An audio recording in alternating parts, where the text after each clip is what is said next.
সত্যই যে আমরা বলি ফেসবুকে এত বেশি ছবি দিয়েন না ভাই, ছবি তুলেন না বারবার যে বলি নিষেধ করি। কারণ কি জানেন? একটাই কারণ, বিকজ চোখ লাগাটা সত্য।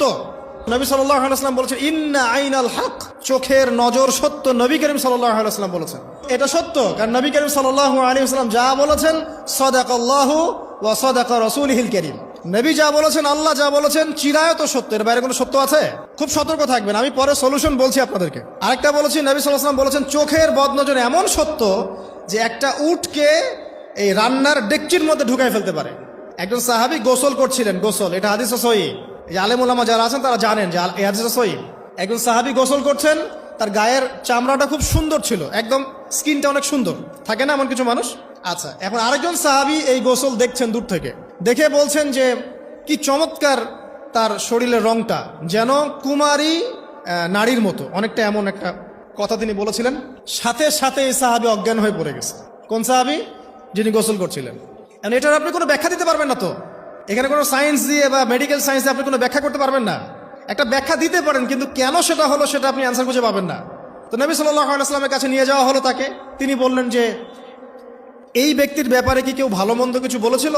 তখন একজন সাহাবী বলেন, হ্যাঁ, অমুকে বলেছে এর স্কিনটা অনেক সুন্দর, ওকে ডেকে নিয়ে আসো। ওকে ডেকে আনা হলো। ডেকে আনার পর নবীজি তাকে অনেক শাসালেন, তোমরা তোমাদের ভাইদেরকে কি মেরে ফেলতে চাও? তখন এই সাহাবী তো অবাক, আমি আবার কখন মারতে চাইলাম ইয়া রাসূলুল্লাহ?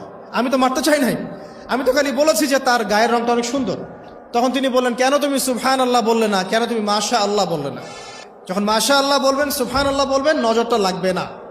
আর যখন আপনি মাশাআল্লাহ বলবেন না, সুবহানাল্লাহ বলবেন না, দেখবেন নজর লেগে গেছে। আপনি বিশ্বাস করেন ব্যবসা খুব ভালো চলছে, মানুষ বলল যে বাহ তোর তো ব্যবসা হেভি, লালে লাল শাহজালাল, ঠিক আছে, দেখবেন আপনার কেনা বেচা বন্ধ হয়ে গেছে। এরকম হবে, আমার কথাটা বিশ্বাস করেন।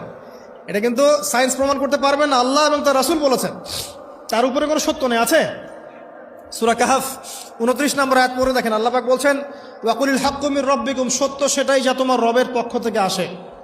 ফামান শাআ ফালইউমিন, যার ইচ্ছা হয় বিশ্বাস করুক, ওয়ামান শাআ ফালইয়াকফুর, যার ইচ্ছা হয় সে অস্বীকার করুক। এই কারণে আমরা বলি ফেসবুকে এত বেশি ছবি দেওয়া, এই আই ওয়াশ করা, এই যে শোডাউন করা, হ্যাঁ, ইসলামের কিছু কাজ করলেন একদম মানুষকে না দেখাইতে পারলে ঘুম হচ্ছে না, এগুলো বন্ধ করেন, এগুলো বন্ধ করে দেন আল্লাহর ওয়াস্তে। অফলাইনে কাজ করেন, নিজেকে গোপন করার চেষ্টা করেন। যত বেশি মানুষের কাছে নিজেকে এক্সপোজ করবেন, কাজের বরকত কমে যাবে, কাজের বরকত কমে যাবে, চোখ লাগবে, নজর লাগবে। এবং চোখ লাগা বদ নজরে বহু আলেম আস্তে আস্তে মাঠ থেকে মাইনাস হয়ে গেছে না? যায় নাই? এখন কি আলেমদের সংখ্যা বেশি না কম? যত দিন যাবে আলেমের সংখ্যা আরো কমে যাবে। নবীজি বলেছেন আলেমদের সংখ্যা কমতে থাকবে, মানুষ জাহেলদেরকে আলেম বানিয়ে নেবে।